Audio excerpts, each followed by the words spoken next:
Welcome to I news. పశ్చిమాసియా యుద్ధం ఇప్పుడు దేశాల మధ్య కాకుండా దేశాధినేతల మధ్య వ్యక్తిగత పోరుగా మారుతోంది. ఇరాన్ కొత్త సుప్రీం లీడర్ ముస్తఫా ఖమేనీని టార్గెట్ చేస్తూ డొనాల్డ్ ట్రంప్ చేసిన వ్యాఖ్యలు ఇప్పుడు దావాగ్నిలా మండుతున్నాయి. ట్రంప్ హెచ్చరికలకు ఇరాన్ అంతే ఘాటుగా స్పందించింది.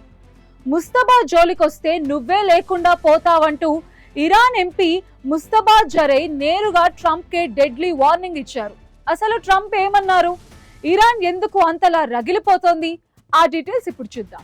ఇరాన్ అమెరికా మధ్య మాటల యుద్ధం ఇప్పుడు అత్యంత ప్రమాదకరమైన స్థాయికి చేరుకుంది. అమెరికా అధ్యక్షుడు Donald Trump Iran supreme leader Ayatollah Ali Khamenei కుమారుడు, వారసుడిగా భావిస్తున్న ముస్తఫా ఖమేనీని లక్ష్యంగా చేసుకుని తీవ్ర హెచ్చరికలు జారీ చేశారు. ముస్తఫా నాయకత్వంలో ఇరాన్ తన పంథా మార్చుకోకపోతే కఠిన చర్యలు తప్పవని ట్రంప్ సంకేతాలిచ్చారు. అయితే ఈ వ్యాఖ్యలపై ఇరాన్ వర్గాల్లో తీవ్ర ఆగ్రహం వ్యక్తమవుతోంది. ఇరాన్ పార్లమెంట్ సభ్యుడు ముస్తఫా జరై నేరుగా ట్రంప్ ని ఉద్దేశించి సంచలన వ్యాఖ్యలు చేశారు. నువ్వు మా నేతను హెచ్చరిస్తున్నావా?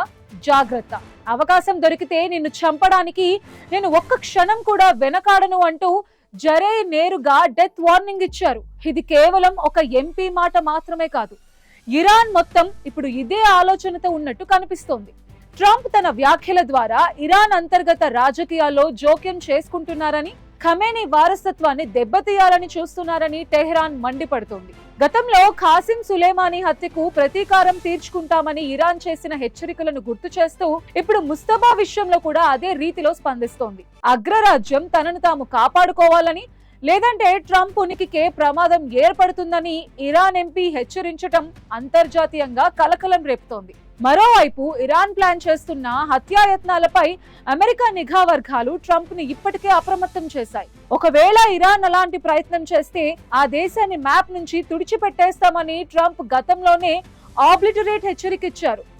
ఒకవైపు క్షిపణుల వర్షం, మరోవైపు ఇలాంటి వ్యక్తిగత హెచ్చరికలతో పశ్చిమాసియా అగ్నిగుండంలా మారింది. ముస్తఫా ఖమేనీని రక్షించుకోవడమే తమ ప్రధాన లక్ష్యమని ఇరాన్ చెప్తుంటే ఆయనే తమ తదుపరి టార్గెట్ అని అమెరికా సంకేతాలు ఇస్తోంది. ఈ ఇద్దరు దిగ్గజాల మధ్య నడుస్తున్న ఈ మైండ్ గేమ్ ఎక్కడికి దారి తీస్తోందా అని ప్రపంచ దేశాలు ఆందోళన చెందుతున్నాయి.